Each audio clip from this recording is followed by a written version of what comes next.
ಅವರು ಮತ್ತು ಇಡೀ ತಂಡ ಹಲವಾರು ವರ್ಷಗಳಿಂದ ಈ ರೀತಿ ಬೇರೆ ಬೇರೆ ವರ್ಷದ ಹಲವಾರು ಸಂದರ್ಭದಲ್ಲಿ ನಡೆಯುವಂತ ಸಂಕ್ರಾಂತಿ ಇರ್ಬೋದು, ಯುಗಾದಿ ಇರ್ಬೋದು, ದೀಪಾವಳಿ ಇರ್ಬೋದು, ಅದೇ ರೀತಿ ಸ್ವಾತಂತ್ರ್ಯೋತ್ಸವದ ಸಂದರ್ಭದಲ್ಲಿ ಕೂಡ ಈ ರೀತಿ ಒಟ್ಟಿಗೆ ಸೇರಿಸಿ ಸಮಾಜದಲ್ಲಿ ಬೇರೆ ಬೇರೆ ಕ್ಷೇತ್ರದಲ್ಲಿ ಕೆಲಸ ಮಾಡ್ತಿರುವಂತ ಎಲೆಮರೆಕಾಯಿ ದುಡಿತಾ ಇರುವಂತ ಹಿರಿಯರನ್ನ ಗುರುತಿಸಿ ಬೇರೆ ಬೇರೆ ಪ್ರಶಸ್ತಿಗಳನ್ನ ಕೊಡ್ತಾ ಬಂದಿದ್ದಾರೆ.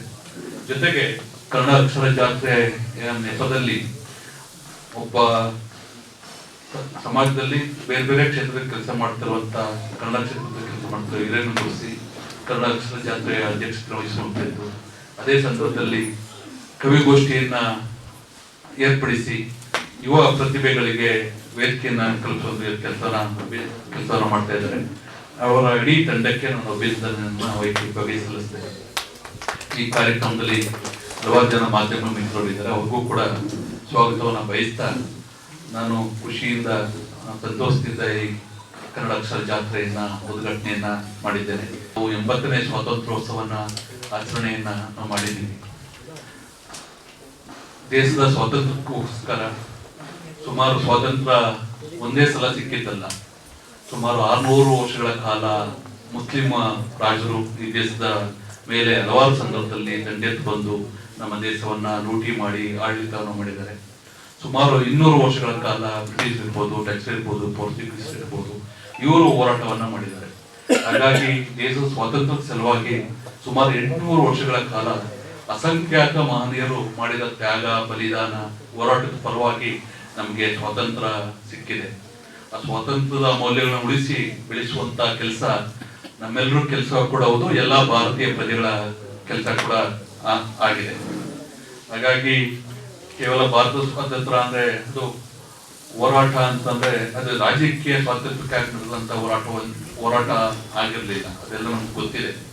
ದೇಶದ ಗೌರವ, ಸ್ವಾಭಿಮಾನ, ಸಾಮಾಜಿಕ ನ್ಯಾಯ, ಸಮಾನತೆ ಮತ್ತು ಭವಿಷ್ಯದ ಪೀಳಿಗೆಗೆ ಉಜ್ವಲ ಭವಿಷ್ಯವನ್ನ ಕಲ್ಪಿಸಿ ಉತ್ತಮ ಬದುಕಿಗಾಗಿ ನಡೆದಂತ ಮಹಾನ್ ಜಾನದಾನವಾಗಿ ಅದು ಸುಮಾರು 800 ವರ್ಷಗಳ ಕಾಲ ನಡೆದಿದೆ.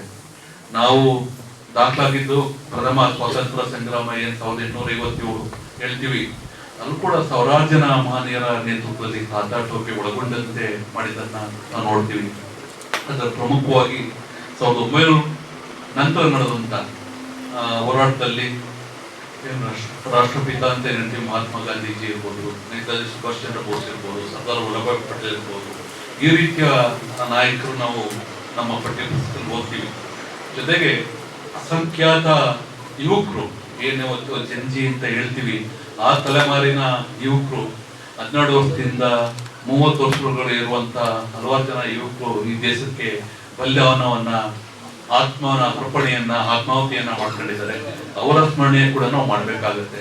ಅದರಲ್ಲಿ ಪ್ರಮುಖವಾಗಿ ಭಗತ್ ಸಿಂಗ್ ಇರ್ಬೋದು, ಚಂದ್ರಶೇಖರ್ ಆಜಾದ್ ಇರ್ಬೋದು, ರಾಜ್ಗುರು ಇರ್ಬೋದು, ಮದನ್ ಲಾಲ್ ತಿಗ್ರಾ ಇರ್ಬೋದು, ಖುದಿರಾಮ್ ಬೋಸ್ ಇರ್ಬೋದು, ಮಂಗಲ್ ಪಾಂಡೆ ಇರ್ಬೋದು, ಬಿರ್ಸಾ ಮುಂಡಾ ಅವ್ರು ಇರ್ಬೋದು, ಬಟ್ಕೇಶ್ವರ್ ದತ್ತ ಇರ್ಬೋದು, ಪ್ರತಿಲತಾ ವಡ್ಡೇದಾರ್ ಅವ್ರು ಇರ್ಬೋದು, ಅಶ್ಫುಲ್ಲಾ ಖಾನ್ ಅವ್ರು ಇರ್ಬೋದು, ರಾಮ್ ಪ್ರಸಾದ್ ಬಿಸ್ಮಿಲ್ಲಾ ಇರ್ಬೋದು, ವಾಜಿ ರೌತ್ ಇರ್ಬೋದು, ಜತೇಂದ್ರನಾಥ್ ದಾಸ್ ಇರ್ಬೋದು, ಕರ್ತಾರ್ ಸಿಂಗ್ ಇರ್ಬೋದು, ಸರ್ಬಾ ಕಪುಲ್ಲಾ ಚಾಕಿ ಅವರು ಇರ್ಬೋದು, ಹೀಗೆ ಒಳಗೊಂಡಂತೆ ಡಾಕ್ಟರ್ ಬಿ.ಆರ್. ಅಂಬೇಡ್ಕರ್, ವೀರ ಸಾವರ್ಕರ್, ಈ ರೀತಿಯ ಮಹನೀಯರು ಕೂಡ ಅವರ ಸೇವೆ, ಕೆಲವರು ತ್ಯಾಗ ಬಲಿದಾನವನ್ನ ಮಾಡಿದ್ರೆ ಕೆಲವರು ಹೋರಾಟದ ನೇತೃತ್ವವನ್ನು ವಹಿಸಿ ತಮ್ಮದೇ ರೀತಿಯಲ್ಲಿ ದೇಶ ನಿರ್ಮಾಣಕ್ಕೆ ಮಹತ್ವದ ಕೊಡುಗೆಯನ್ನ ನೀಡಿದ್ದಾರೆ.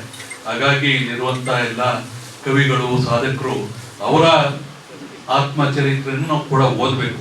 ನಾನು ಕೇವಲ ಕೆಲವು ಮಹನೀಯರ ಹೆಸರುಗಳನ್ನು ಮಾತ್ರ ಉಲ್ಲೇಖ ಮಾಡಿದ್ದೀನಿ. ಈ ರೀತಿ ಸಾವಿರಾರು ಜನ ಈ ದೇಶದ ಸ್ವಾತಂತ್ರ್ಯ ಸಲುವಾಗಿ ಒಂದು ತ್ಯಾಗ ಮತ್ತು ಆದರ್ಶವನ್ನ ಕೊಟ್ಟು ಹೋಗಿದ್ದಾರೆ. ಅದನ್ನು ನಮ್ಮ ಯುವ ಜನತೆಗೆ ಮೂಡಿಸುವಂತ ಕೆಲಸವನ್ನು ನಾವೆಲ್ಲರೂ ಮಾಡಬೇಕು ಅಂತೇಳಿ ನಾನು ತಮ್ಮೆಲ್ಲರಲ್ಲಿ ವಿನಂತಿಯನ್ನು ಮಾಡ್ತೇನೆ. ಹಾಗಾಗಿ ನಾವೆಲ್ಲರೂ ಅವರ ಜೀವನ ಚರಿತ್ರೆಯನ್ನು ಓದಬೇಕು, ಅವರ ತ್ಯಾಗ ಬಲಿದಾನವನ್ನ ಮಾಡಬೇಕು. ಇವತ್ತು ನಾವು 80 ವರ್ಷದ ಸ್ವಾತಂತ್ರ್ಯವನ್ನು ಆಚರಣೆ ಮಾಡ್ತಾ ಇದ್ದೀವಿ ಅಂತಂದ್ರೆ ಅದರ ಏನು ಅವರ ಹೋರಾಟದ ಫಲ ಇತ್ತು ಅದನ್ನ ನಾವು ಈಗ ಅನುಭವಿಸ್ತಾ ಇದ್ದೀವಿ. ಅದು ಎಲ್ಲಾ ರೀತಿಯ ಸ್ವಾತಂತ್ರ್ಯ ಇರ್ಬೋದು. ಆದ್ರೆ ಅವ್ರು ಮಾಡಿದಂತ ಹೋರಾಟದಿಂದಾಗೆ ನಮ್ಗೆ ಬೇಗ ಬಂದಿರುವಂತದ್ದು. ಸುಮಾರು ಅಮೆರಿಕ 250 ವರ್ಷಗಳ ನಂತರ ಈ ರೀತಿಯ ಪ್ರಗತಿಯನ್ನ ಸಾಧಿಸಿದೆ. ಯುರೋಪ್ ಸ್ಪೇನ್ ಮತ್ತೆ ಪೋರ್ಚುಗಲ್ಗೆ 2 ದೇಶಗಳು ಹೊರತುಪಡಿಸಿದ್ರೆ ಇನ್ನು ಯಾವುದೇ ಯುರೋಪಿಯನ್ ದೇಶಗಳಿಗೆ ಈ ಗುಲಾಮಿತನದ ಅರಿವೇ ಇಲ್ಲ. ಆದ್ರೆ ನಮ್ಮ ದೇಶಕ್ಕೆ 800 ವರ್ಷಗಳ ಸುದೀರ್ಘ ಗುಲಾಮಿತನದ ನಂತರವೂ ನಾವು ಇವರೆಲ್ಲ ಮಹನೀಯರ ತ್ಯಾಗ ಬಲಿದಾನದಿಂದಾಗಿ ನಾವು ಸ್ವಾತಂತ್ರ್ಯವನ್ನು ಗಳಿಸಿದ್ದೀವಿ. ಅದನ್ನ ಬೆಳೆಸುವಂತ ಕೆಲಸವನ್ನ ನಮ್ಮ ಕ್ಷೇತ್ರದ ತಾವೆಲ್ಲರೂ ಮಾಡಬೇಕು ಅಂತ ತಮ್ಮೆಲ್ಲ ಕೈಮುಗ್ದು ನಾನು ಪ್ರಾರ್ಥನೆಯನ್ನ ತಮ್ಮಲ್ಲಿ ಮಾಡ್ಕೊಳ್ತೇನೆ. ಭಾರತ ಇಂದು ವಿಶ್ವದಲ್ಲಿ ಹಲವಾರು ಕ್ಷೇತ್ರದಲ್ಲಿ ಒಂದು ವಿಶ್ವದ ಗಮನ ಸೆಳೆಯುವ ರಾಷ್ಟ್ರವಾಗಿ ಬೆಳೆಯುತ್ತಿದೆ. ಅದು ವಿಜ್ಞಾನ ತಂತ್ರಜ್ಞಾನ ಇರ್ಬೋದು, ಶಿಕ್ಷಣ ಇರ್ಬೋದು, ಕೃಷಿ ಇರ್ಬೋದು, ಕೈಗಾರಿಕೆ ಇರ್ಬೋದು, ಬಾಹ್ಯಾಕಾಶ ಇರ್ಬೋದು, ಡಿಜಿಟಲ್ ಇರ್ಬೋದು, ಇವತ್ತು ಆರ್ಟಿಫಿಷಿಯಲ್ ಇಂಟೆಲಿಜೆನ್ಸ್ ಅಂತ ಏನು ಕೃತಿಕಾ ಬುದ್ಧಿಮತ್ತೆ ಹೇಳ್ತೀವಿ ಆ ಕ್ಷೇತ್ರ ಇರ್ಬೋದು. ಈ ರೀತಿಯ ಪ್ರಗತಿಯನ್ನ ಸಾಧಿಸ್ತಾ ಇದೆ. ಅದರಲ್ಲಿ ಯುವಜನರ ಪಾತ್ರ ತುಂಬಾ ಮಹತ್ವದ್ದಾಗಿದೆ. ಏನು ಇವತ್ತು ಒಂದು ರೀತಿ ದಾರಿ ತಪ್ಪಿಸುವಂತ ಜನತೆಯ ಹೋರಾಟ ಒಂದ್ ಕಡೆ ಇದ್ರೆ, ಅದೇ ರೀತಿಯ ಯುವಕರ ತಂಡ, ಅದೇ ವಯಸ್ಸಿನ ಯುವಕರ ತಂಡ ಕೂಡ ಇಸ್ರೋ ಅಂತ ಸಂಸ್ಥೆಗಳಲ್ಲಿ ರಾಜೀನಾಮೆ ಕೊಟ್ಟು ಸ್ವತಃ ಅವರೇ ಖಾಸಗಿಯಾಗಿ ಸ್ಯಾಟಲೈಟ್ ಅನ್ನ ಉಪಗ್ರಹವನ್ನ ಆಚರಿಸುವ ದಿಕ್ಕಿನಲ್ಲಿ ಭಾರತಕ್ಕೆ ತಮ್ಮದೇ ಸೇವೆಯನ್ನು ಕೊಡುವಂತ ಕೆಲಸವನ್ನ ಮಾಡ್ತಾ ಇದ್ದಾರೆ. ನಾವು ನಿನ್ನೆ ದೆಹಲಿಯಲ್ಲಿ ನೋಡಿದ್ದೀವಿ, ಒಂದು ರಾಷ್ಟ್ರೀಯ ಪಕ್ಷ ನಾವು ಸ್ವಾತಂತ್ರ್ಯಕ್ಕಾಗಿ ಹೋರಾಡ್ತೀವಿ ಅಂತ ಅನ್ನುವಂತ ಅಧ್ಯಕ್ಷೆಯಾಗಿ ಕೆಲಸ ಮಾಡದಿರುವಂತವರು, UPA ಗೌರ್ಮೆಂಟ್ ಇದ್ದಾಗ ಅವರೇ ರಿಮೋಟ್ ಕಂಟ್ರೋಲ್ ತರ ಸರ್ಕಾರವನ್ನು ನಡೆಸಿದಂತ ಒಬ್ಬರು ಮಹಿಳೆ ಈ ದೇಶದ ರಾಷ್ಟ್ರಗಾನವನ್ನ ರಾಷ್ಟ್ರಕ್ಕಾಗಿ ಇಡೀ ಜೀವನವನ್ನು ಸಮರ್ಪಣೆ ಮಾಡ್ಕೊಳ್ಬೇಕಾದ್ರೆ ಅವ್ರಿಗೆ ಪ್ರೇರಣೆ ಕೊಟ್ಟು ಅವ್ರ ಸಾವನ್ನ ಅವರು ತಂದ್ಕೊಳ್ಳೋದಕ್ಕೆ, ಆತ್ಮಾಹುತಿ ಮಾಡ್ಕೊಳ್ಳೋದಕ್ಕೆ ಕಾರಣ ಆದಂತ ಒಂದೇ ಮಾತ್ರಮ್ನ ಪೂರ್ಣ ಗೀತೆಯನ್ನ ಆಡೋದಕ್ಕೆ ಹೋದಾಗ ಅದನ್ನ ನಾವು ಹಿಂದೆ ಕೇಳಿದ್ವಿ. ರಾಷ್ಟ್ರೀಯ ಕಾಂಗ್ರೆಸ್ 1920ರಲ್ಲಿ ನಡಿಬೇಕಾದ್ರೆ ಅದರಲ್ಲಿ ಮುಸ್ಲಿಮರಿಗೆ ಆಗೋದಿಲ್ಲ ಅನ್ನೋ ಕಾರಣಕ್ಕೋಸ್ಕರ ಅದನ್ನ ಅರ್ಧಕ್ಕೆ ತಡೆದ್ರು ಅಂತ ನಾವು ಇತಿಹಾಸ ಓದ್ತಾ ಇದ್ವಿ. ಆದ್ರೆ ನಾವೆಲ್ಲ ನಿನ್ನೆ ನೋಡಿದೀವಿ ಮಾಧ್ಯಮದಲ್ಲಿ, ಒಬ್ಬರು ರಾಷ್ಟ್ರೀಯ ಪಕ್ಷದ ರಾಷ್ಟ್ರೀಯ ಅಧ್ಯಕ್ಷ ಆಗಿದಂತ ಕೆಲಸ ಮಾಡಿದವರು ಪೂರ್ಣ ಒಂದೇ ಮಾತ್ರ ಮಾಡೋದಕ್ಕೆ ಮಧ್ಯದಲ್ಲೇ ತಡೆಯಾಗಿ ನಿಲ್ಲಿಸುವಂತ ಪ್ರಯತ್ನವನ್ನು ಮಾಡಿದ್ದನ್ನು ನಾವು ನೋಡ್ತೀವಿ. ಅಂದ್ರೆ ಎರಡೂ ಒಂದ್ ಕಡೆ ದೇಶಕ್ಕೆ ಸಲುವಾಗಿ ಕೆಲಸ ಮಾಡುವಂತಹ ಒಂದು ರಾಜಕೀಯ ಪಕ್ಷದ ನೇತಾರರಾಗಿರುವಂತಹ ನರೇಂದ್ರ ಮೋದಿ ಅವರ ಕೆಲಸ ಒಂದು ರೀತಿ ಆದ್ರೆ, ಒಂದು ನಮ್ಮ ದೇಶದ ನದಿಗಳನ್ನ, ಮಣ್ಣನ್ನ ತಾಯಿ ಅಂತ ಗೌರವಿಸುವಂತ ಕೆಲಸ ಮಾಡುವಂತ, ಒಂದೇ ಮಾತ್ರ ಮಾಡೋದಕ್ಕೂ ಬೇಡವಂತ ತಡೆ ಹಾಕುವಂತ ಕೆಲಸವನ್ನು ಮಾಡ್ತಾ ಇದ್ದೀವಿ. ಕರ್ನಾಟಕ ನ್ಯೂಸ್ ಡಿಜಿಟಲ್ ಚಾನಲ್ ಅನ್ನು ಈಗಲೇ ಸಬ್ಸ್ಕ್ರೈಬ್ ಮಾಡಿ. ಧನ್ಯವಾದಗಳು.